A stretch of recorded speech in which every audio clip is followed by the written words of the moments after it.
Segregation is a problem in LA. Yes, even today. Los Angeles has a long and shameful history of both legal and later de facto segregation that has delivered a city where poverty is racialized and communities of color are the most impacted by housing scarcity.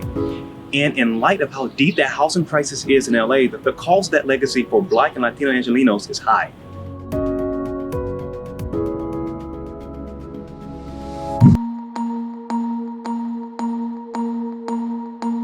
One of the most important tools used to keep Los Angeles segregated was something called redlining. Redlining was the federal government's practice of outlining entire neighborhoods in red ink on maps. Those neighborhoods were largely Black and Latino, and residents of those areas were systematically denied federally backed mortgages, which are less risky. That means people of color had to spend even more money for homes than white people. Redlining and the practices it allowed lasted for 30 years in LA, well into the 1960s.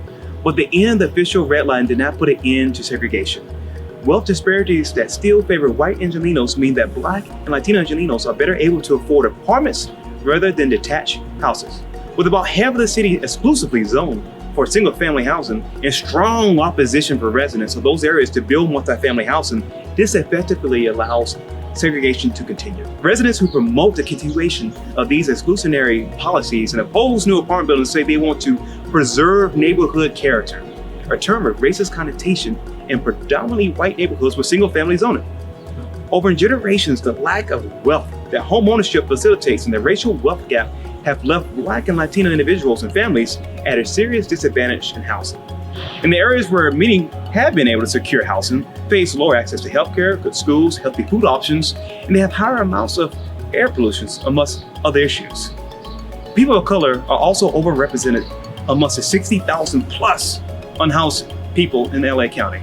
Not only is LA still experiencing segregation, but the cost for marginalized communities is often very harsh. True housing justice in a livable LA can only be achieved when we confront our racist past and center racial justice in our work and our policy.